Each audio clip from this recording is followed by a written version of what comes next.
a seat to the bar and join us for another episode of McAnally's Pubcast, a podcast exploring the fun and fantastical mind of Jim Butcher's The Dresden Files series.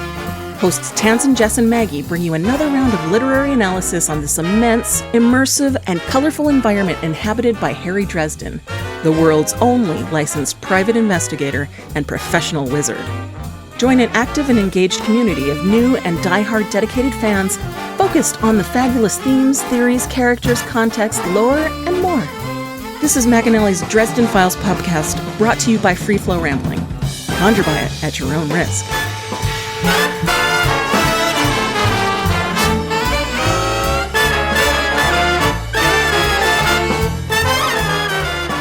Welcome to the McAnally's Pubcast, brought to you by Free Flow Rambling. This is episode 9.20, Stairway to Heaven, where we are covering the novel Summer Night. My name is Tansenn, and I'm joined by Maggie. Hello, hello. And Jess. Okay, so look. You're just an accident of electricity and meat, and you can't be held accountable for doing math? Dr. Frankenstein, is that you? It's not that I failed at math, okay? If people look at our notes on our Patreon, they can see that we have, Tansenn's notes specifically, that there are many edits or suggestions. What are we going to go with the title based off of how many chapters we end up covering? Because we don't know going into the chapter how much the other two people are going to have to say, right? I might have nothing to talk about, and then we end up talking about the layout of a Walmart for 3 episodes. So you never know. This is just how things go, right? And you can tell from our episodes, sometimes we put out like a 67-minute episode, and sometimes we put out like a 37-minute episode, right? Because we don't know how much we have to say about a certain number of topics. So what are you trying to say now, Jessica? What is this all in relation to? So, when I started putting some words into the episode beginning, I predicted how many words I would need. And I predicted roughly 10 too many. So that's not my fault. At all. Mom and Tansenn didn't talk enough. I'm sorry. Would you like me to fix that? That's the first time I've ever No, you heard... could just actually ask her to talk slower. Well, it's not. But we've tried that for at least a year now, so. It's not that. It's a much bigger ask.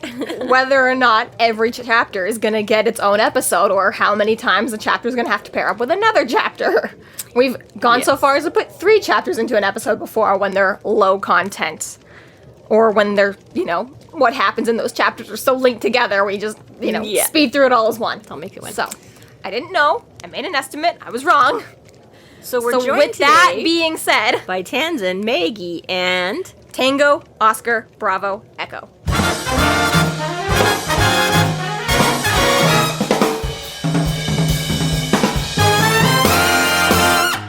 We want to send a special shout out and thank you to our newest Patreons, Leanansidhe and Zachary Nelson. We'd also like to thank Dave G and Samuel for their additional contributions.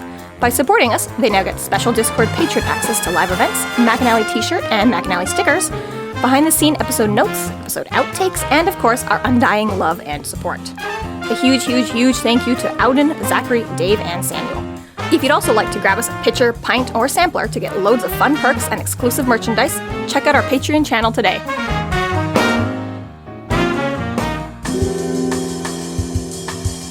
Chapter 29. Dresden gets picked up by the Alphas, who are accompanied by Meryl and Fix. They make their way to the lake and are ambushed by a gunman and the Tigress. The Alphas take out the ghoul and detain the gunman, who turns out to be Ace, who has been put to task by the Red Court vampires. They continue on to find a magical stairway to the stone table in the sky. Well, that's what I was going to say when you did the chapter titles. It could be Stairway to a Battlefield. You can just use both of them. Stairway to Heaven, to a Battlefield. Spirit in the sky. Oh. I was just seeing how many musical references we could get in one episode. Well, in that case. This is the musical episode where we all sing the pot. No. Oh, God, I'm so sorry, people. The only one that would be... Well, I know Tansenn can sing. Not today. So, fun news. Everybody canceled their Patreon subscription. No. So we left off with the gatekeeper giving him a chip off of the stone table and some ointment to get past the fairy glamour so he doesn't have to make himself go insane. Here's mud in your eye. Literally, yeah.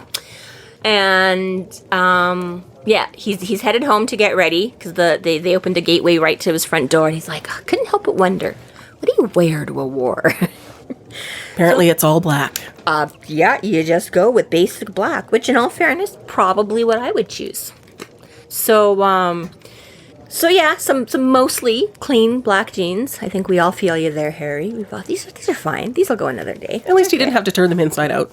Right, thank God. I was gonna say, going to war is not the day I'm gonna worry about laundry day. Yeah, right? Probably not. Something like I you're gonna would get a lot worse. Probably on prefer the dirty dirty- pants yeah, to begin with, right? Like, Yeah, not your that's- nice jeans. Like, That's fair. Going to battle, probably going to shit myself. Don't want the good stuff. Well, I was thinking more about the muck and the mud and the blood, but okay, they're that too from inside or outside the pants. Yeah, fair. So he does grab the rest of his gear and he arms himself with a magnum. Yes, his Quintessential big gun. his home defense cannon.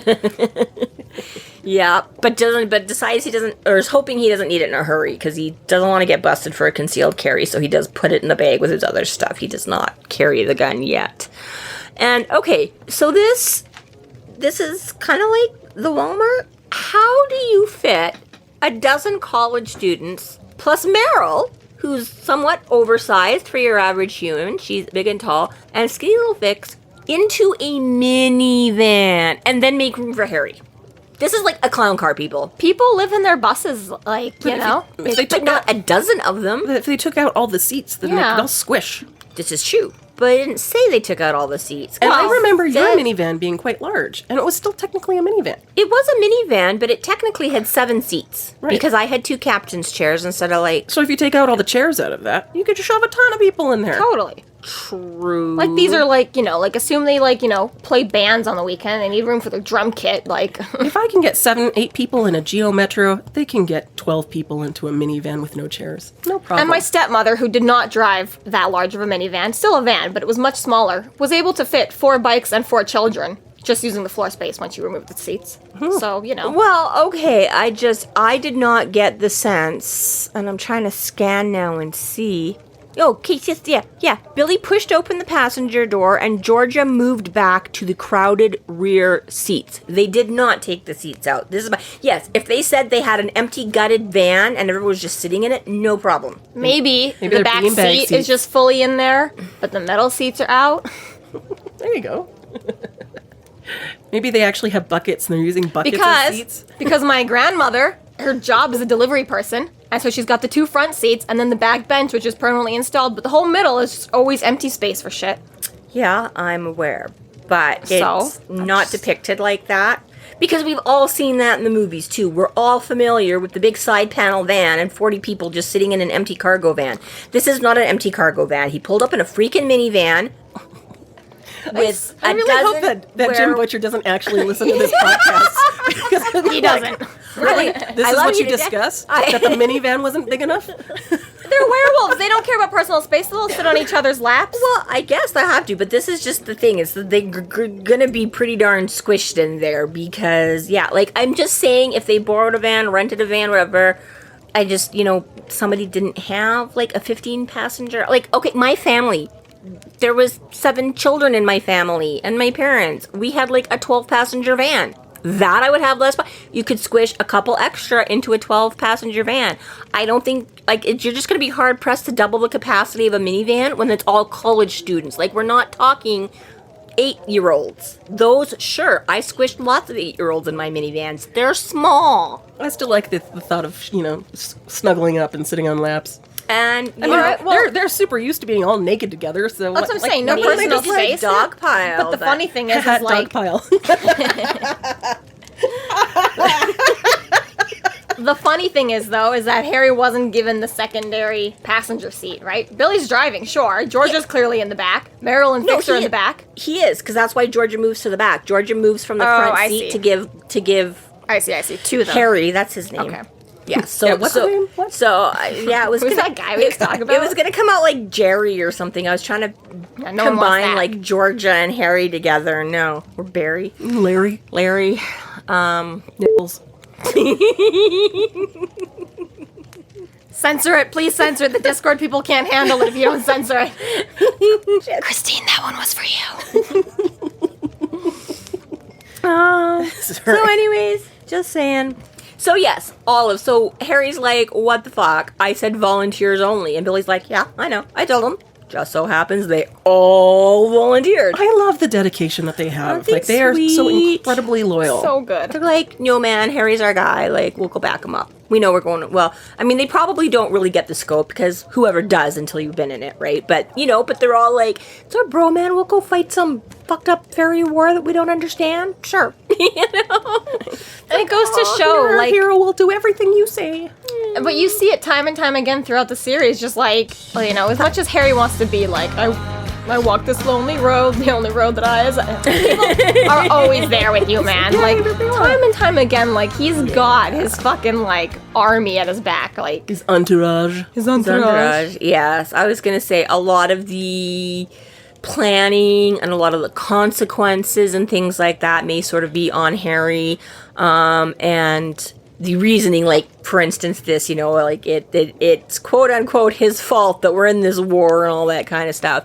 Yes, obviously there's good reasons for it, but you're right. When push comes to shove, he's usually got, people like that. In the final culmination, he can call on Murphy. He's got the Alphas. He's got Michael. He's, exactly. Well, I mean, like, so I get Stormfront- sometimes where he feels like he's... Stormfront, he was really all alone for that. He had to go and face Victor Salles by himself. But even then, Morgan even showed up and, like, at the very end there, was like, oh yeah, I saw you kind of, like, fall in a fire and dragged you out so you wouldn't, like, burn to death. You're welcome. You owe me for life. In some ways, I mean, I think he probably still has that imprinted on himself just because of his youth. Well, being abandoned that way. I'm saying, though, he was alone for Stormfront, but even in, Full Moon, he had the Alphas there, too, right? He had Murphy with him. Yeah, Even in the third book, the end. Michael was there at the end. There was a Yeah. little bit of, his own, obviously, sad parts when he was alone. But But that's what I mean, right? Is that, he does have, like, some of the issues revolt. Like, again, like, Michael might not be as invested in whatever happened with Susan, because it's, Michael just is because he's Michael. But you know what I mean? Like,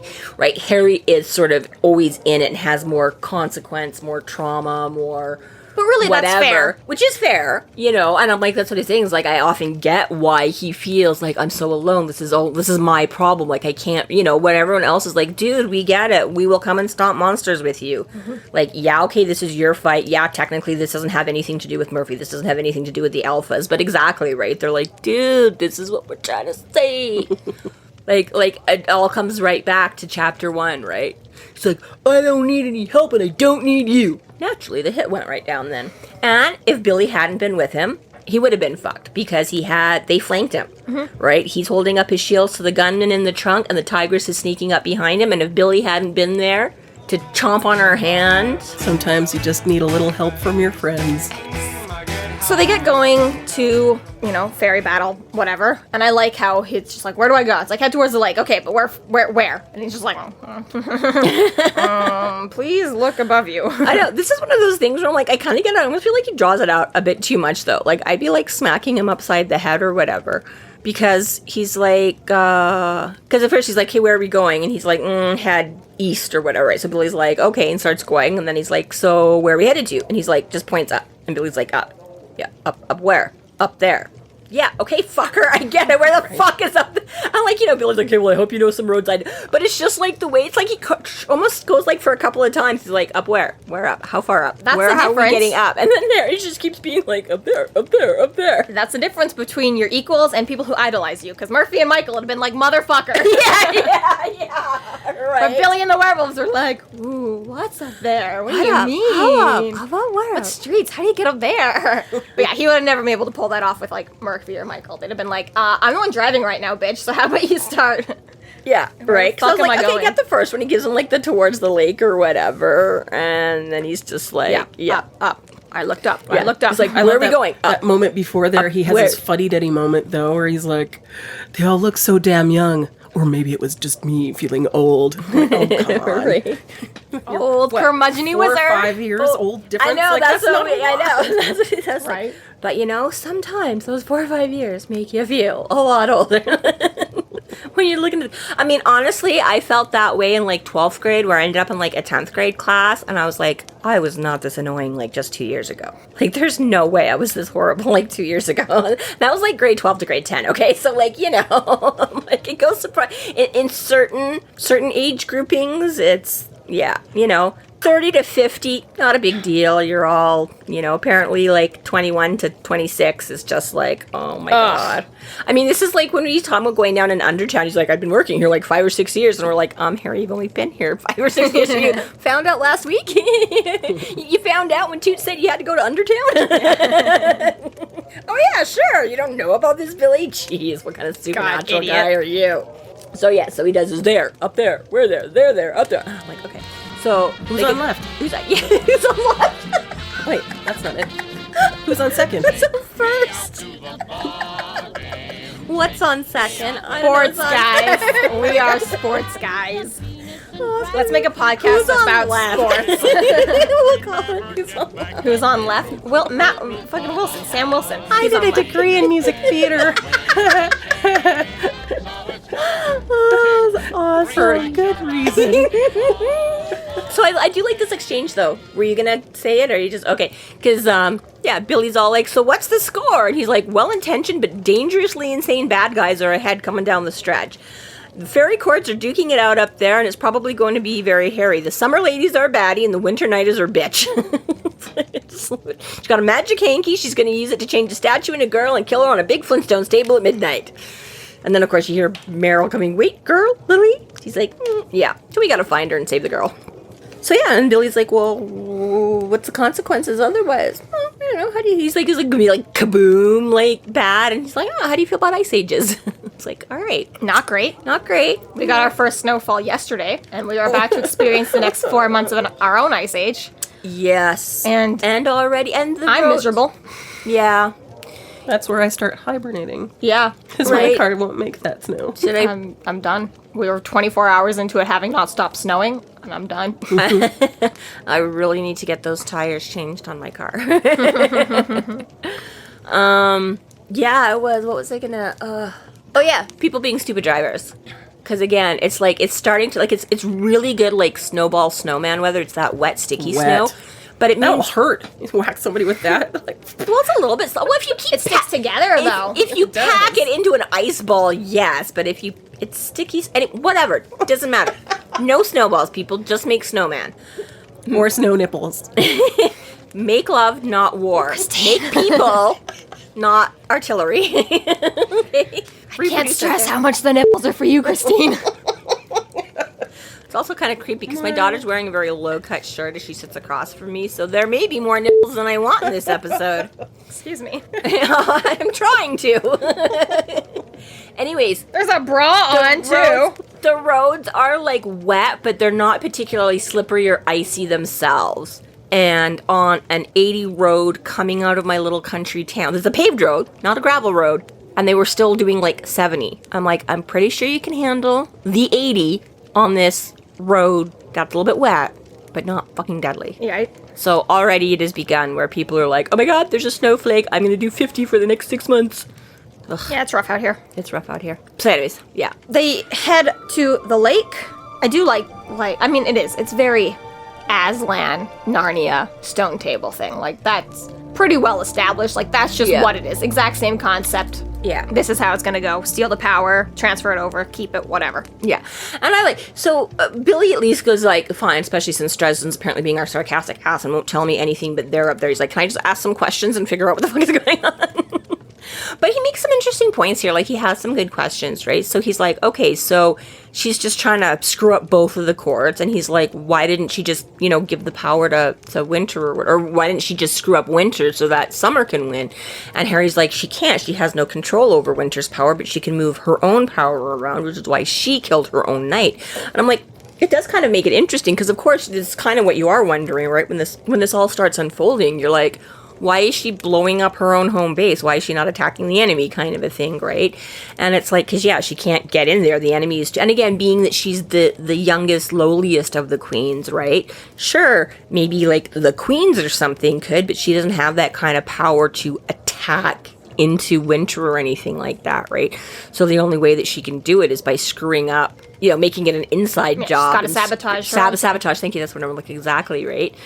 And so then Billy's even like, okay, well, I sort of understand that. And he's like, then, but again, if it's to put it in Winter's favor, so Winter's like, why didn't she just like work together? And he's like, probably never occurred to her. He's like, summer is summer and winter is winter. He's like, they don't work together. And they're like, well, small favors, at least that way. So, well, I did like the clarification moment there, because there was like, for me, it was kind of just like, why is she doing this? Yes, like, why? Because before it was really like, this shit is fucked up and needs to stop, was like, that was the only reason that you kind of saw from her. But when it's asked what the hell is she hoping to accomplish, she probably thinks she can ride out the big war, then she'll put it all together again from the ashes just the way she wants it. Aha. Okay. Yes. Because that's the other thing. It's like, okay, but why is she fucking up with the balance of like, exactly why have they done this? So, and especially if you say, because initially you'd be like, okay, well, Winter just wanted more power, but as Harry's going through and he's like, well, Winter, Mab and Titania don't know what each other's doing, so obviously they're not, Winter didn't just steal the power, or they'd be like, whatever, right? Because there's that, you said it never really occurred to try that together. way, and the two don't work together. But Aurora's already working with the Winter Knight, so like, they're technically already working together.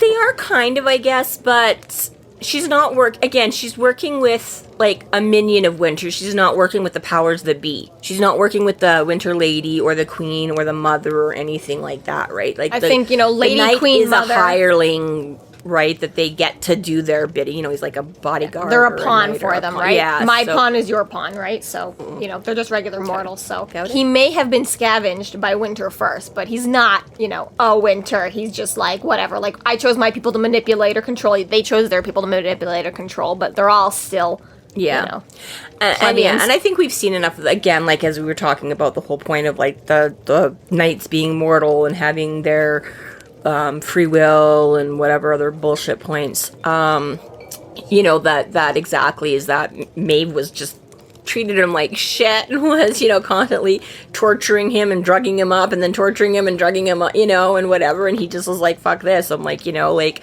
Aurora sold him a better deal, And as known, sold him a better line of bullshit, I guess. And we know for a fact that Lloyd was sort of chosen for his lack of morals individuality, and lack of foresight. Lack of foresight, but just like he's very easily controllable, manipulate. He will just do what you tell him to do, right? So yeah, he's a thug and he's happy to be a thug. Exactly. He's what does Harry call him? Like a vicious heroin addict, a vicious murdering heroin addict or whatever, right? He's like, he's cool with those things, right? He's like, sure, you want me to go kill people? I'll go kill people. Sure, you want to shoot me up with a bunch of drugs? I'm more than right. Winter didn't select him for his loyalty or his brains or his cunning or strategy. Like you said, selected to be a thug, and he's happy to be a thug. So for Aurora, that works out great too, right? If on the one hand, it's great to hire muscle, but if your muscle can be bought by the other team, it's only so good. Yeah, and again, I think like you say, he's not a big player, but it did, it's enough. Like one, yes, it makes it confuses you a little because again, you would, like you say, you don't expect Winter and Summer to work together. So of course, right. So the fact that she was sort of able to seduce him over to work with them at all is probably not something that the Queens or anything like that are expecting or would really foresee or whatever. And really all she had to do was just be the tiniest bit nice to him because Maeve is such a raging psycho. But it does benefit Aurora that it does screw them up a little bit because, as you see, as they're getting into it here in a minute or whatever, and Mab's like, yeah, our knight's not here to help us out, and it's like, yeah, no, he defected, right? So again, just skewers a little bit, right, that if they'd had Lloyd there fighting for their side, it would have made things that much harder for Aurora as well, right? But... Well, because, the knights get their power from their side, too, right? So it is just that much more lacking. I guess maybe, it is just that. They have no connection. Because, even with the changelings here, right? It's like, with Meryl and her little group, they're like, all of their Fae parentage is connected to the Winter Court, right? They are all part of that. And whereas, again, the knights have no affiliate. They are just Joe Blow mortal out in the world that a fairy... however they come across them or pick them, whether they, pick them out of the blue and go up to them or whether they've had dealings with the courts and eventually they're like, maybe we can make use of you, right? But there's no affiliation there to begin with. So maybe that's the other reason why she can kind of persuade him back over to her side or not, right? Because even with Toot and stuff like that, it's like those are the wild Fae. They don't really have an affiliation but they can be more easily called if they're doing good things or doing bad things, or you know what I mean. But I think it's a little bit like open to temptation, right? So like in the terms of Meryl, with her troll parentage, being called to one way is just a lot easier. You know, the inhibitions of a troll just make certain things much more easily influenceable for her. Whereas when you're a little bit more, you know, like let's say Toot Toot, we don't know his parentage, but he seems to be not, you know, troll or goblin or Billy Goat Gruff or whatever. well, no, he's fucking, obviously right? like a little pixie Right. fairy type she, but So for that one, the influence is a little bit more 50-50, you know? So Yeah. it's at any given time, just like the regular human mortals, you might be influenced to one side or the other. But there are just some things. And yeah, some, but that's what I mean. Is you know, nurture versus nature, where it's like how you are exactly swayed one way or the other. It's again, the knights can choose what side they're on. Like he's got the power from there, but you're not necessarily bound the same way to, you know, like, well, even like in this case, you know, it was like even Aurora can't really defect to Winter. She can screw up her own thing in favor of, but like you say, it's like, you know, it's summer, just not summer, within summer. her. Yeah, she's not within her nature to go across and be like, yo, Mab, let's, you know what I mean? And that's what I mean. It's like, if Meryl and Lily and Ace and Fix, if they all choose to go, like, they can either choose to be mortal and then they give up their she-half and they're just mortal human beings like everybody else, or they can choose to be that she-half, but then they're going to be part of the Winter Court. I don't think they can choose fairy and go to summer. If they choose to be fairy, they're going to be in the Winter Court. So Dresden, they get to their location, and Dresden uses the ointment on the alphas, the changelings in himself, and then he has the alphas change form to protect their identities. Yeah. He's like, so we're going to be facing some fairies. They can hold grudges. I don't want any of them to look at who you are. Okay, so, like, how many are we talking? All of them. It is, as far as briefings for a war go, you know, it's not, like, for the game plan, you know, it's very much just like, what are we gonna do? And it's like, all right, Cover my ass until I can find this thing. You're my muscle? Yeah. Try not to let me die or yourselves die. Let's go. It's like, cool. I mean, really, pretty much that's any war. That's day-to-day advice. Well, I guess, but... Don't die. Don't die. But, you know, this is, again, it's a little bit more, you know, specifically coming at you. I don't necessarily expect to be attacked by guns and swords on a daily basis. It could happen. But here, yeah, basically, yeah, exactly, that's it. He's just like, I gotta get here to do this thing. So basically, you're making sure nothing can get to me, and hopefully you all don't die in the meantime. Okay. The alphas find something and take off after it almost immediately. Dresden, Meryl, and Fix head towards a nearby gate and find the chain ripped off. Not by a fairy, too much metal. So yeah, they get there, and he's gonna share his little ointment. He's like, okay, I'll put this on you so you all can see past the fairy glamour and stuff like that too, so you're not gonna be too, you know, taken in or confused or whatever. But he's like, it's also really, like, kind of disconcerting for Harry because, of course, as they're all getting ready to change, it means they're all stripping out of their tearaway clothing. So he's like, all these naked college students prancing by him to kind of, like, I don't know, like, Billy makes the joke, too. He's like, oh, I still have at the football team. You know, but it's like, yeah. And almost immediately after, so once everybody is changed, and there's just enough left for Dresden, because apparently the gatekeeper didn't figure he was going to have, like, 14 allies coming along with him either. Fuck you, gatekeeper. I've got friends. Right? Exactly. But see, I was thinking this was more like a Teen Wolf thing, when, like, you've got mountain ash, and it just is always the perfect amount you need. Oh, maybe it's just like magically knows. Mr. Dressup's tickle trunk has just got exactly what you need in it for the time. Need. Yes, Mr. Dressup's tickle trunk is exactly what I was thinking of. Yeah. Yeah. Well, that always amazed me as a preschool child. I was supposed to. And it worked. That was the target demographic of amazing magical tricks. As Tansenn said, yeah, you've got a fence busted, and that's a lot of metal going into a fence. Yeah. But it's still something, because he does still say it's, like, broken. Is this one sort of melted? I got to the game phone. Shattered link lay in the ground nearby. The ends had been twisted, not cut, and steam curled up. So again, it's like something, I don't know, maybe this is Grum and his fingernails again, like with the thing. But I just think it's kind of funny how Fix is like, you just got bolt cutters. I'm like, you still would have been cutting through the thing. Like, I don't know, maybe just because you'd cut through the lock and just have to replace the lock instead of cutting through the middle of a chain and having to replace a chain. But I don't quite get why Fix is so, like, what? You know, you should have used a bolt cutter instead of tear open the, you know, I'm like, the chain's still broken open. It doesn't matter if you ripped it apart with magical strength or used a bolt cutter. But anyways, But the alphas have all, as soon as they all get out and changed, and Harry's just, then all of a sudden they, you see some of them, like, their head whips over to something, and then boom, they all take off, and Fix is like, what the fuck? And Harry's like, I don't know, they must have heard Meryl or somebody. They're like, I don't know, maybe they heard something. They're like, well, we'll just go. I'm sure if anything happens, Billy will let us know. So they go to find the gate. So, yeah, it doesn't really give you a good idea of who, because exactly, she's like, not fairies, because they don't like this much. They wouldn't come close. And yet it's still ripped apart by something, because it's not neatly cut with a bolt cutter, so don't know exactly what went through here. But yeah, they're heading out, and all of a sudden all the lights on the dock go out, which is just never a good thing.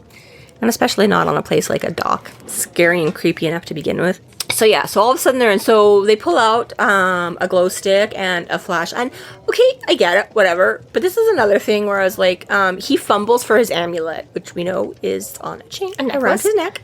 And Fix, he said, has taken out this big, monstrous toolbox. And he's like, thing looks like heavy as fuck. Kid just like pops it up on his shoulder like he's used to it. But while he's fumbling to pull his necklace out, and just, usually all you have to do is just think a little, channel a little will into it. But Fix has time to drop the toolbox, open the toolbox, take out a flashlight and turn it on before Harry can get to his necklace. I'm like, okay, you had a duffel bag in your hand, but like, I don't get... He's balancing. He's got like a blasting rod and a big gun and a... And if you could see Jessica's motions right now, all she's doing is making giant boob motions. Miming myself juggling a lot of objects in my hands. But what you're actually juggling in your hands right now just brings us back to nipples once again. Oh, Christine! All she is doing is the miming for big boobs. It's not my fault that as a woman, if I mime holding something, the only thing in that space is boobs. That's not my fault. That's anatomy's fault. You should stand up and talk that way, It's when you're...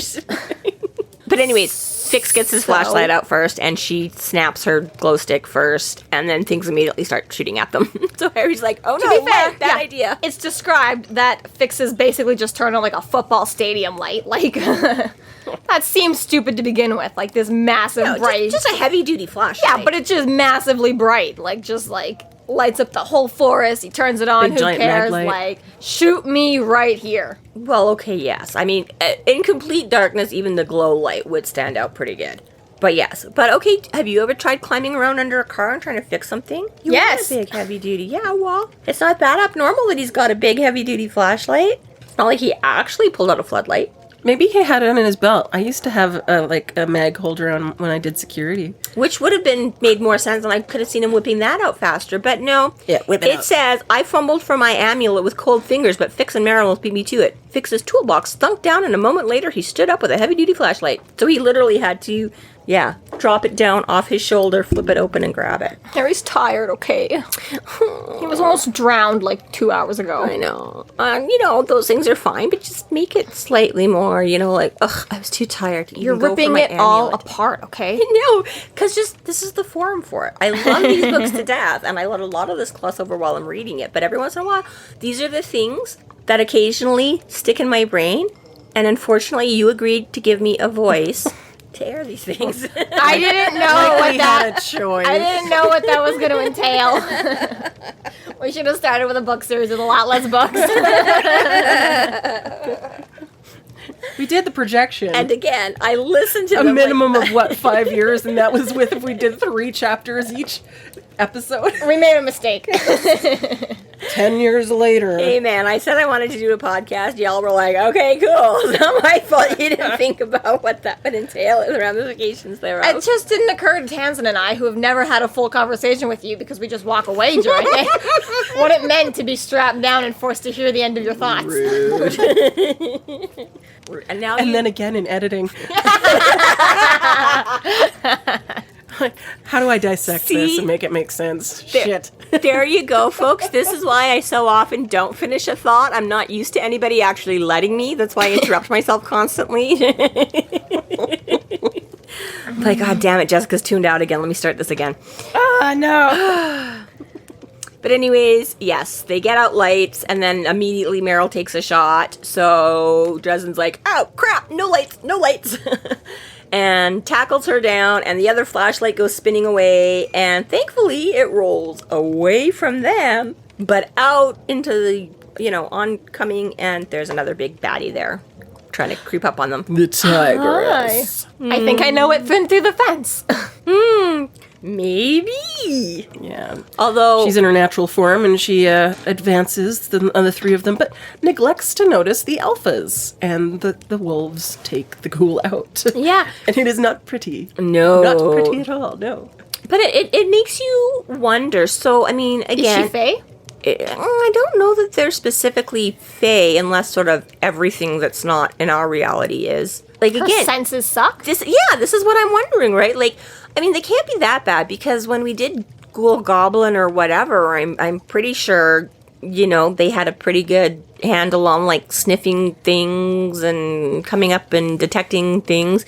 So is this a case of supernatural against supernatural? But because the werewolves are supernatural, they have an edge up on their sneak attack? Maybe they're downwind. Or, yeah, but like other, Well, I I mean, they pulled up in a minivan and just unloaded a giant amount of people. Right? Supernatural scent of smell has just got to be better than a human? Is that what quantifies supernatural? I think it's got to be better than... Or they smell canine. Or better- and don't care. They're like, oh, it's a dog. Maybe why But my point is that, like, based off of other animals, dogs or wolves just smell insanely better. Like, maybe not out of all Have animals. you ever smelled a wolf? But their smelling capabilities Yes. are just insane. they so are higher if we're up going there. if we're going like So I ghoul to frog, okay, well, like a frog sense of smell times like 20 equals a ghoul's supernatural sense versus a dog sense of smell times like 20 equals a werewolf's, like, I don't know. Like, Yeah, I get what you're saying, and maybe that is, but I mean, yeah, like for supernatural, I would say that, their sense of smell should probably be better than just like a regular old wolf sense of smell, but maybe not. Maybe it's only as good as kind of a thing. But yeah, I just did find it kind of interesting that given how, like, since ghouls are a fairly bestial type creature in the way that they're described and everything, you would think that they would have more going on in the hearing and smelling.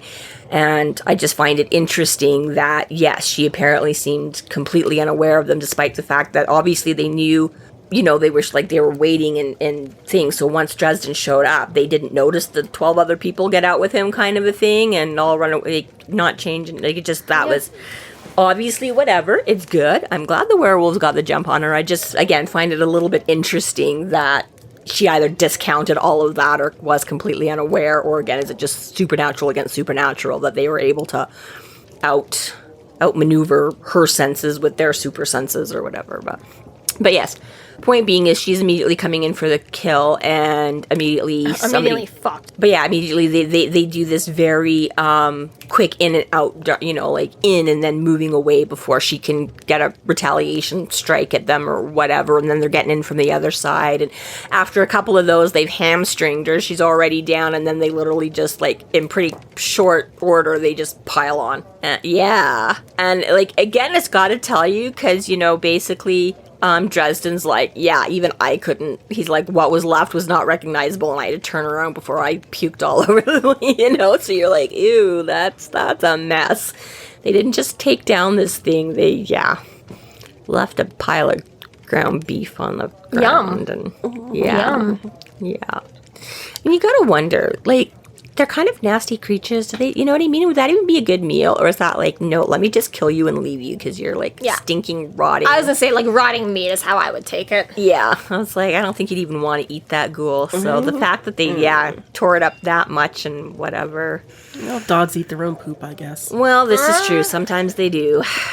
They were hired to do a job. They did it. Well, they were volunteered to do a job. Well, yeah. Luckily, with a dozen wolves, your other 6 can be off doing shit too, like the gunmen. So and it's funny, so another cute experience, right? So one of the wolves picks up the flashlight and starts walking away.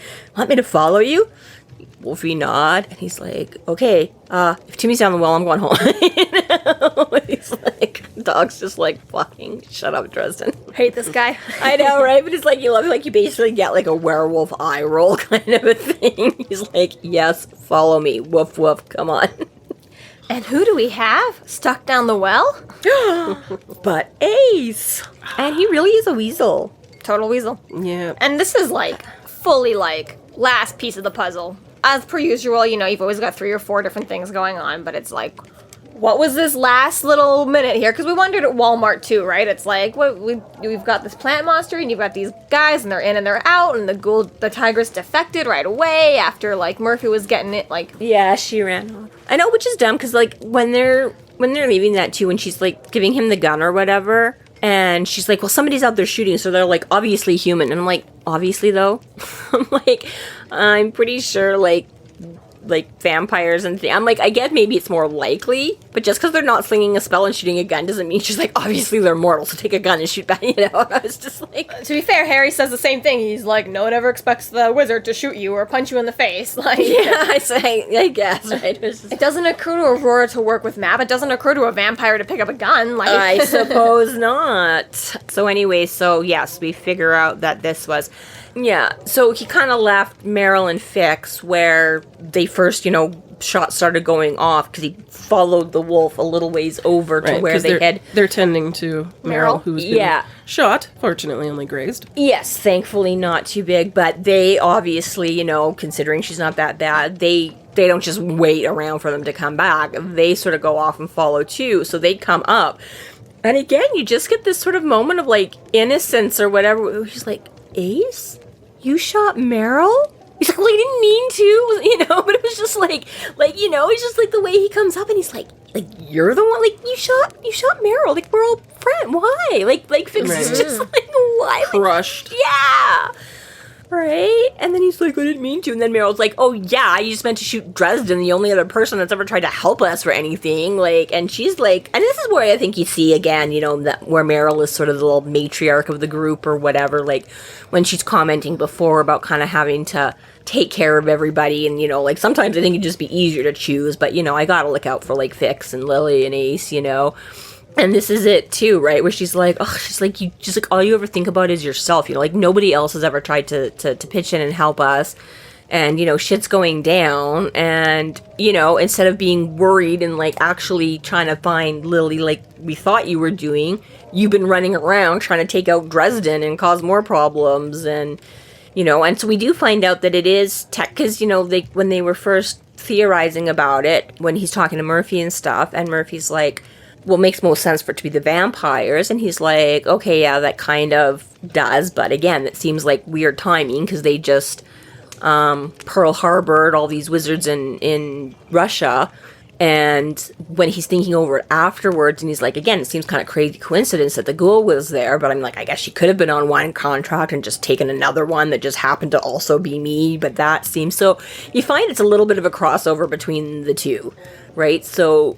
Ace actually tried because he was sick of because it doesn't sound like this happened within like the last day. He says he went to make a deal with the vampires because he was trying to get protection from Maeve. But isn't that the whole point? You guys were all hanging out with Ronald Rule in the summer court to begin with? Is because he was the only one that sort of stuck up for you guys, and that was like when like Maeve told Lloyd to back off and stuff like that, because he used to try to terrorize Lily and stuff like that until Rule stepped in and was like, no, back off or you deal with me. And then Maeve was like, fine, we don't want to mess with the Summer Night. So why did he then still need to go to the vampires? Well, and even unless still, this happened in the last 2 days, that still seems like has Ronald only been dead for 2 days? Yes. Oh, I thought he'd been dead for like a week or something. Not. I don't think it went down hardly before Mab came to hire him or whatever, like within a day or two kind of a thing. Like basically he got killed. How long everybody does it take to get a funeral arranged? This is the thing, like it can happen next day and it can happen in like 3 weeks depending on what people can do. It's usually within the first few days. Most people don't hold off a funeral too long. And there was a brief investigation, so that would have held things up at least. Yeah, but it was brief. They basically went in and were like, this is a suicide or an accident. The guy fell down the stairs, right? Like, there wasn't, like, a full police investigation, because that was the problem. But it would still delay things. So I assumed we were a week in, more or less, which is a little bit of time for Ace to just panic and be like, oh shit, without Ronald, we're fucked. I gotta go find thing 2. But even still, I mean, even if you've got Ronald protecting you, it can still be an annoyance. Like, oh, we're dependent on this guy. It'd be great if it could just stop, right? And if the vampires are way more than just one guy, if they can promise us, you know. Well, the vampires were probably looking for a lackey. Yeah, I mean, as opposed to him going to... Maybe it was. Well, exactly. The vampires probably came to him, and they were like, hey, buddy, like... No, he says he went to them, because he says he was looking for protection from Maeve and from Slate. So I'm like, okay, maybe it was as soon as Rule got whacked and he realized, oh shit, we don't have anybody else looking out for us. Let me go ask the Red Court vampires to, you know what I mean? It just seemed kind of like he doesn't make it sort of clear that way. He doesn't like once say he was gone. He just said that he'd gone to them. Just trying to get protection, but still. Yeah, so it just seemed a little off. Like, I'm just not quite sure what the timeline was there. But regardless of whatever his timing was, whether it was before or after Rule, that's what he did. He was like, hey, you can stick up for us. And they were like, sure, we'll protect you guys. Go kill Dresden for us. And if you don't, we'll just eat you instead. So he's like, okay, I guess I'll go kill Dresden for you. So... Yeah, and he's the one, he admits to hiring the tigress. Okay, another box ticked off. Okay, now we know. So it does still lend some odd... Because, like you say, it does still bring us back where... Did they just both end up at the same place at the same time at the Walmart? Because, again, like, Aurora's like, I didn't hire the tigress. I don't hire... hired killers. I'll just get my own and send them out to kill people, but I don't hire. I've got them on payroll already. Right? Yeah. She's like, I didn't need to go outside for that. So it's like, yeah, it makes you wonder that did they all just, like you say, coincidentally show up and, like you say, why they weren't affected by the mind fog, or they just, like, all showed up and like, hey, we're here. Are you here? Okay, well, we were here first, so why don't we go in this door and you take that door? That's awesome. We weren't sure we were going to cover that. So anyways, yeah, not specifically linked, but all ended up there. And he's like, okay, well, we should at least get away now. And she's like, we can't go. Like, what the fuck? Like, they still got left. He's like, well, then we should at least choose if we, like, declare loyalty. And you just see Meryl just lose it on. I mean, at first, like you say, Judson's threatening. You're like, well, let's just rip off his fingers or his nose. And he's like, whatever, you can do whatever you want to me. I'm not going to tell you anything, which is really funny because as soon as Dresden stepped up and said, tear off his nose, you, like, squealed like a little pig and, like, threw your arms up over your face. And now you're all like, I don't care what you do to me. I'm like, well, you did 5 seconds ago when you thought he was actually going to do it. But Meryl is like, you punk-ass bitch. Been betrayed. Like, yeah. She's like, you sold us out. You only think about yourself. Like, I'm trying to, get us through life, and you're just, undoing everything behind our backs and making things worse instead of making things better. And especially Meryl, who has said, like you said, sometimes it might just be easier to choose, right? Yeah. And here's Ace now, like, let's just choose, guys. Like, let's just do it, right? And she's like, motherfucker, like, what's even the point of me helping you guys then if I could have just chosen this whole time? Yeah, like, what have we all been fighting against if this is just where, like, why didn't we all just...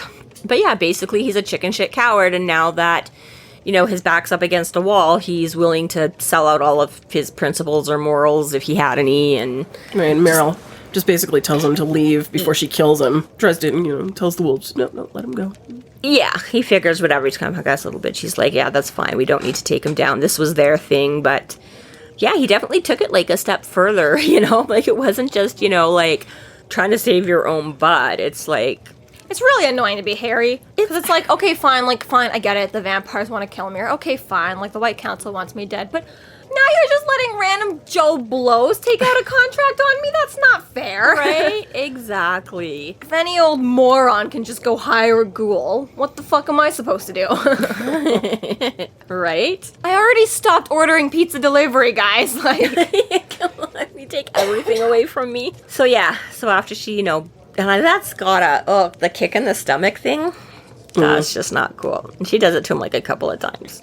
And yet they let him go. But she's like, whatever, they figure that's the thing. They're already on. They killed his ghoul. They busted him. They're like, you're too much of a pansy. Now that Dresden knows who you are, you're like, It's fine. This will never come back to bite anyone in the ass. Yeah. He's like, whatever, your bullying is over, Yeah, Dresden and his small army continue on towards the end of the pier. Harry feels something and uses his some of his will to reveal a set of stairs of solid, translucent moonlight. So very cool. Congealed starlight. That would be a pretty one to see in a movie. You could pull that off. Right, if you did it well, that would be an awesome effect. It slowly glimmers up into the sky. Make their way up the steps. They're just, yes, he does the, put the toe out, I don't fall off the cliff, like, okay, let's go. And yeah, he's like, wow, from Vix. And she's like, we go up that. Woof. Like, yep, there's all your peoples. You get a wow, a question, and a woof. While we're young. Let's go. Nipples. This concludes our episode 9.20, Stairway to Heaven. Thank you for listening. You can find us online at freeflowrambling.com and McAnally's.ca. There we have links to our other podcasts, social media, and other fun tidbits. Please subscribe if you like what you're hearing, and please consider supporting us through Patreon to keep the magic alive and to see more content. We are Free Flow Rambling. Conjure by it at your own risk.